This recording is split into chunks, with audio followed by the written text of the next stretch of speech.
ನಮಸ್ಕಾರ ಸ್ನೇಹಿತರೆ. ಆರ್ಸಿಬಿ ಮತ್ತೆ ರಾಜಸ್ಥಾನ್ ನಡುವಿನ ರೋಚಕ ಪಂದ್ಯದಲ್ಲಿ ಆರ್ಸಿಬಿ ತಂಡ 4 ವಿಕೆಟ್ಗಳಿಂದ ಸೋಲುವ ಮೂಲಕ ಐಪಿಎಲ್ 2024ರಿಂದ ಹೊರಬಿದ್ದಿದೆ. ಸತತ 6 ಪಂದ್ಯಗಳನ್ನು ಗೆದ್ದು ಪ್ಲೇ ಆಫ್ ಹಂತಕ್ಕೆ ಪ್ರವೇಶ ಪಡೆದಿದ್ದ ಆರ್ಸಿಬಿ ತಂಡ ಕೊನೆಗೂ ರಾಜಸ್ಥಾನ್ ವಿರುದ್ಧ ಸೋಲುವ ಮೂಲಕ ಕೋಟ್ಯಾಂತರ ಆರ್ಸಿಬಿ ಅಭಿಮಾನಿಗಳನ್ನು ಇನ್ನೊಮ್ಮೆ ನಿರಾಸೆಗೊಳಿಸಿದೆ. ಹೌದು ಸ್ನೇಹಿತರೆ, ಅದಕ್ಕೂ ಮುನ್ನ ನೀವು ಕೂಡ ವಿರಾಟ್ ಕೊಹ್ಲಿ ಅವರ ಅದ್ಭುತ ಪ್ರದರ್ಶನಕ್ಕೆ ಒಂದು ಮೆಚ್ಚುಗೆ ವ್ಯಕ್ತಪಡಿಸುತ್ತಿದ್ದರೆ ಈ ವಿಡಿಯೋಗೆ ಒಂದು ಲೈಕ್ ಮಾಡಿ. ಮತ್ತೆ ನಿಮ್ಮ ಪ್ರಕಾರ ಆರ್ಸಿಬಿಯ ಸೋಲಿಗೆ ಪ್ರಮುಖ ಕಾರಣವನ್ನು ನಮಗೆ ತಪ್ಪದೇ ಕಮೆಂಟ್ ಮೂಲಕ ತಿಳಿಸಿ. ಸ್ನೇಹಿತರೆ, ಆರ್ಸಿಬಿ ಮತ್ತೆ ರಾಜಸ್ಥಾನ್ ನಡುವಿನ ಮಹತ್ವದ ಪಂದ್ಯದಲ್ಲಿ ಟಾಸ್ ಸೋತು ಮೊದಲು ಬ್ಯಾಟಿಂಗ್ ಮಾಡಿದಂತ ಆರ್ಸಿಬಿ ತಂಡಕ್ಕೆ ವಿರಾಟ್ ಕೊಹ್ಲಿ ಮತ್ತೆ ನಾಯಕ ಡುಪ್ಲೆಸಿಸ್ ಅವರು 33 ರನ್ಗಳ ಭರ್ಜರಿ ಆರಂಭವನ್ನು ದೊರಕಿಸಿಕೊಟ್ಟರು. ಆದರೆ 17 ರನ್ ಗಳಿಸಿದಾಗ ಫಾಫ್ ಡುಪ್ಲೆಸಿಸ್ ಅವರು ಸಿಕ್ಸರ್ ಬಾರಿಸಲು ಹೋಗಿ ಟ್ರೆಂಟ್ ಬೋಲ್ಟ್ ಅವರ ಬೌಲಿಂಗ್ ನಲ್ಲಿ ಕ್ಯಾಚ್ ಔಟ್ ಆಗುವ ಮೂಲಕ ಪೆವಿಲಿಯನ್ ಸೇರಿಕೊಂಡರು. ನಂತರ ವಿರಾಟ್ ಕೊಹ್ಲಿ ಅವರು ಕ್ಯಾಮ್ರನ್ ಗ್ರೀನ್ ಅವರ ಜೊತೆ ಸೇರಿ ಇನ್ನೊಮ್ಮೆ ಅದ್ಭುತ ಜೊತೆಯಾಟ ನಡೆಸಲು ಆರಂಭಿಸಿದರು. ಸ್ಫೋಟಕ ಬ್ಯಾಟಿಂಗ್ ನಡೆಸಿದ ಕ್ಯಾಮ್ರನ್ ಗ್ರೀನ್ ಅವರು 21 ಎಸೆತಗಳಲ್ಲಿ 1 ಸಿಕ್ಸರ್ ಮತ್ತೆ 2 ಬೌಂಡ್ರಿಗಳ ನೆರವಿನಿಂದ 27 ರನ್ ಸಿಡಿಸಿ ಮಿಂಚಿದರೆ ವಿರಾಟ್ ಕೊಹ್ಲಿ ಅವರು ಕೂಡ ಅಷ್ಟೇ ಅದ್ಭುತ ಬ್ಯಾಟಿಂಗ್ ನಡೆಸಿ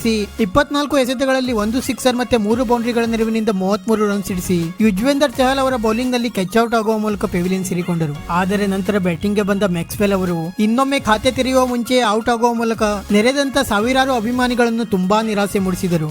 ಈ ಹಂತದಲ್ಲಿ ಆರ್ಸಿಬಿ ತಂಡ ದಿಢೀರನ್ನೇ 4 ವಿಕೆಟ್ ಕಳೆದುಕೊಂಡು ಅಕ್ಷರಶಃ ಸಂಕಷ್ಟದಲ್ಲಿ ಸಿಲುಕಿತು. ಆದರೆ ನಂತರ ಕೆಳ ಹಂತದಲ್ಲಿ ಬ್ಯಾಟಿಂಗ್ ಗೆ ಬಂದ ಮಹಿಪಾಲ್ ಉಮ್ರೋರ್ ಅವರು ರಜತ್ ಪಟಿದಾರ್ ಅವರ ಜೊತೆ ಸೇರಿ ಸ್ಫೋಟಕ ಬ್ಯಾಟಿಂಗ್ ನಡೆಸುವ ಮೂಲಕ ಆರ್ಸಿಬಿ ತಂಡದ ಮೊತ್ತವನ್ನು 172 ರನ್ಗಳಿಗೆ ತಲುಪುವಂತೆ ಮಾಡಿದರು. ಮತ್ತೆ ರಾಜಸ್ಥಾನ್ ಪರ ಅದ್ಭುತ ಬೌಲಿಂಗ್ ದಾಳಿ ನಡೆಸಿದ ಟ್ರೆಂಟ್ ಬೋಲ್ಟ್ ಅವರು 4 ಓವರ್ಗಳಲ್ಲಿ ಕೇವಲ 16 ರನ್ ನೀಡಿ 1 ವಿಕೆಟ್ ಪಡೆದು ಮಿಂಚಿದರೆ ಅವೇಶ್ ಖಾನ್ ಅವರು 4 ಓವರ್ಗಳಲ್ಲಿ 44 ರನ್ ನೀಡಿ ಪ್ರಮುಖ 3 ವಿಕೆಟ್ ಪಡೆದು ಮಿಂಚಿದರು. ಮತ್ತೆ ರವಿಚಂದ್ರನ್ ಅಶ್ವಿನ್ ಅವರು ಕೂಡ ಅಷ್ಟೇ ಅದ್ಭುತ ಬೌಲಿಂಗ್ ದಾಳಿ ನಡೆಸಿ 4 ಓವರ್ಗಳಲ್ಲಿ ಪ್ರಮುಖ 2 ವಿಕೆಟ್ ಪಡೆದು ಮಿಂಚಿದರು. ನಂತರ 173 ರನ್ಗಳ ಗುರಿ ಬೆನ್ನಟ್ಟಿದ ರಾಜಸ್ಥಾನ್ ತಂಡಕ್ಕೆ ಆರಂಭಿಕ ಆಟಗಾರರಾದ ಯಶಸ್ವಿ ಜೈಸ್ವಾಲ್ ಮತ್ತೆ ಕೊಯ್ಲಾರ್ ಕ್ಯಾಡ್ಮೋರ್ ಅವರು ಸ್ಫೋಟಕ ಬ್ಯಾಟಿಂಗ್ ನಡೆಸಿ ಭರ್ಜರಿ ಆರಂಭವನ್ನು ದೊರಕಿಸಿಕೊಟ್ಟರು. ಕಳೆದ ಹಲವು ಪಂದ್ಯಗಳಿಂದ ವಿಫಲರಾಗುತ್ತಿದ್ದ ಯಶಸ್ವಿ ಜೈಸ್ವಾಲ್ ಅವರು ಇಂದು ಅದ್ಭುತ ಬ್ಯಾಟಿಂಗ್ ನಡೆಸುವ ಮೂಲಕ ಕೇವಲ 30 ಎಸೆತಗಳಲ್ಲಿ ಸ್ಫೋಟಕ 45 ರನ್ ಸಿಡಿಸಿ ಮಿಂಚಿದರೆ ಕೊಯ್ಲಾರ್ ಕ್ಯಾಡ್ಮರ್ ಅವರು 15 ಎಸೆತಗಳಲ್ಲಿ 20 ರನ್ ಸಿಡಿಸಿ ಲೋಕಿ ಫರ್ಗ್ಯೂಸನ್ ಅವರ ಘಾತಕ ಬೌಲಿಂಗ್ ಗೆ ಬಲಿಯಾದರು. ಆದರೆ ನಂತರ ರಿಯಾನ್ ಪರಾಗ್ ಮತ್ತೆ ನಾಯಕ ಸಂಜು ಸ್ಯಾಮ್ಸನ್ ಅವರು ನಿಧಾನಗತಿಯಲ್ಲಿ ಬ್ಯಾಟಿಂಗ್ ನಡೆಸುವ ಮೂಲಕ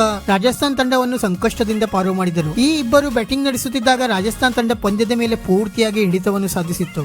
ಆದರೆ ನಂತರ ದಿಢೀರನೆ 2 ವಿಕೆಟ್ ಕಳೆದುಕೊಂಡ ರಾಜಸ್ಥಾನ್ ತಂಡ ಅಕ್ಷರಶಃ ಸಂಕಷ್ಟದಲ್ಲಿ ಸಿಲುಕಿತು. ನಂತರ ವಿರಾಟ್ ಕೊಹ್ಲಿ ಅವರು ಧ್ರುವ್ ಚುರೆಲ್ ಅವರನ್ನು ತಮ್ಮ ಅದ್ಭುತ ಫೀಲ್ಡಿಂಗ್ ನಿಂದ ರನ್ಔಟ್ ಮಾಡುವ ಮೂಲಕ ಆರ್ಸಿಬಿ ಪಾಳೆಯದಲ್ಲಿ ಮತ್ತೆ ಗೆಲುವಿನ ಆಸೆ ಚಿಗುರಿಸಿದರು. ಆದರೆ ನಂತರ ಕೆಳ ಹಂತದಲ್ಲಿ ಬ್ಯಾಟಿಂಗ್ ಗೆ ಬಂದ ಶಿಮ್ರಾನ್ ಹೆಟ್ಮೈರ್ ಮತ್ತೆ ರೋಮನ್ ಪೊವೆಲ್ ಅವರು ನಿರೀಕ್ಷೆಗೂ ಮೀರಿ ಸ್ಫೋಟಕ ಬ್ಯಾಟಿಂಗ್ ನಡೆಸುವ ಮೂಲಕ ಪಂದ್ಯವನ್ನು ಮತ್ತೆ ರಾಜಸ್ಥಾನ್ ತಂಡದತ್ತ ತಿರುಗಿಸಿದರು. ನಂತರ 18ನೇ ಓವರ್ನಲ್ಲಿ ಮೊಹಮ್ಮದ್ ಸಿರಾಜ್ ಅವರು ಮತ್ತೆ 2 ವಿಕೆಟ್ ಪಡೆದು ಇನ್ನೊಮ್ಮೆ ಆರ್ಸಿಬಿ ಪಾಳೆಯದಲ್ಲಿ ಗೆಲುವಿನ ಆಸೆ ಚಿಗುರಿಸಿದರು. ಆದರೆ ಕೊನೆಯ ಓವರ್ನಲ್ಲಿ ಬ್ಯಾಟಿಂಗ್ ಮಾಡುತ್ತಿದ್ದ ರೋಮನ್ ಪೊವೆಲ್ ಅವರು 1 ಸಿಕ್ಸರ್ ಮತ್ತೆ 2 ಬೌಂಡ್ರಿ ಸಿಡಿಸುವ ಮೂಲಕ ರಾಜಸ್ಥಾನ್ ತಂಡಕ್ಕೆ ರೋಚಕ ರೀತಿಯಲ್ಲಿ 4 ವಿಕೆಟ್ ಗಳಿಂದ ಗೆಲುವನ್ನು ದೊರಕಿಸಿಕೊಟ್ಟರು. ಮತ್ತೆ ರಾಜಸ್ಥಾನ್ ತಂಡ ಈ ಪಂದ್ಯವನ್ನು ಗೆಲ್ಲುವುದರೊಂದಿಗೆ ತನ್ನ 2ನೇ ಕ್ವಾಲಿಫೈಯರ್ ಪಂದ್ಯವನ್ನು SRH ವಿರುದ್ಧ ಆಡಲಿದೆ. ಸತತ 6 ಪಂದ್ಯಗಳನ್ನು ಗೆದ್ದು ಪ್ಲೇ ಆಫ್ ಹಂತಕ್ಕೆ ಎಂಟ್ರಿ ನೀಡಿದ್ದ ಆರ್ಸಿಬಿ ತಂಡ ಕೊನೆಗೂ ಈ ಪಂದ್ಯವನ್ನು ಸೋಲುವ ಮೂಲಕ ಐಪಿಎಲ್ 2024ರಿಂದ ಹೊರಬಿದ್ದಿದೆ. ವೀಕ್ಷಕರೇ, ನಿಮ್ಮ ಪ್ರಕಾರ ಆರ್ಸಿಬಿಯ ಇಂದಿನ ಸೋಲಿಗೆ ಪ್ರಮುಖ ಕಾರಣವನ್ನು ನಮಗೆ ತಪ್ಪದೇ ಕಮೆಂಟ್ ಮೂಲಕ ತಿಳಿಸಿ. ವಿಡಿಯೋ ಇಷ್ಟ ಆಗಿದ್ದರೆ ಲೈಕ್ ಮಾಡಿ ಮತ್ತೆ ಚಾನೆಲ್ ಅನ್ನು ಸಬ್ಸ್ಕ್ರೈಬ್ ಮಾಡಲು ಮರೆಯಬೇಡಿ.